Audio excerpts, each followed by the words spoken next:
the betting, the not so much anymore, is more down to my own fault. I need to get studying again to get the edge back. But yeah, it's a great product. I love the exchange. It's really, in my opinion, one of the better bookmakers, if not the best bookmaker out there.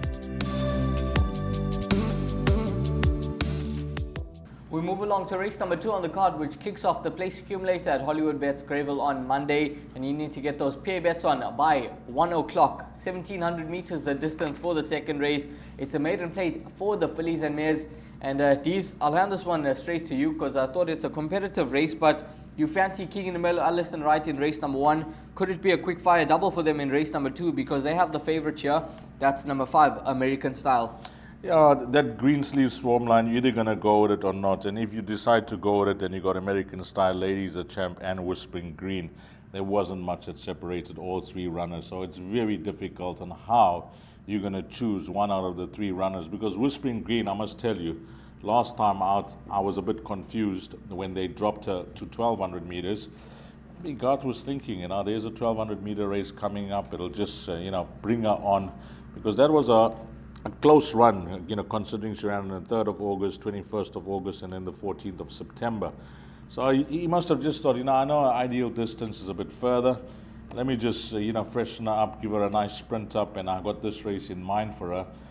And it wouldn't surprise me if she is the right one, although she finished behind Ladies a Champ and American Style on their run behind Green Sleeve. So very tricky between those 3. Then you got Adelante, Dennis Boss's runner, who you can't ignore. Her last start was arguably her best run thus far, and that was over 1,400 meters. So if she gets the distance, she could be a player. And then Malcolm's Dream, some may argue that this filly, with Cole Dickens up, Mark seems to be just stepping her up in time as she's getting to know the game.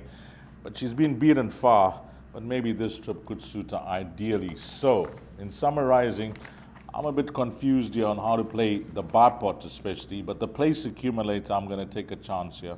I'm going to go number 6, Whispering Green, as my top choice. My second choice is going to be Ladies a Champ, because I think she's lightly raced compared to a horse like Whispering Green. She's got plenty of scope for natural improvement to come, and I can see Sean Veal, jumping this out, no stamina doubts as she showed last time out, and hopefully trying to steal it over a furlong shorter. So I'm going to go 6, 4, and let's go to your runner. Let's go to 5. Let's stick with the green sleeves form. 6, 4, and 5 for Dees, and I think that the green sleeve form line could certainly hold up here. I have to agree with him on number 6, Whispering Green. She was beaten behind American Style on that green sleeves run, but she does have the beating of American Style if we go to the Winter Melody form line, and she could certainly confirm that run.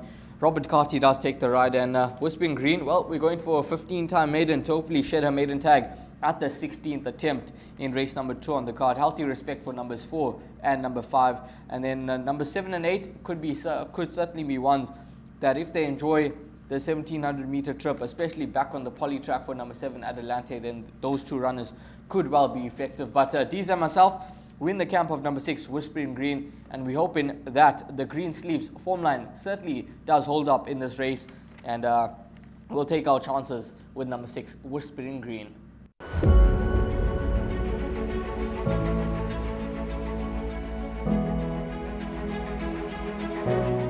It's Donovan Everett from Cape Racing, and I'd just like to say it's an absolute pleasure to be involved with Intrabet and Cape Breeders in this golf day today here at Pearl Valley.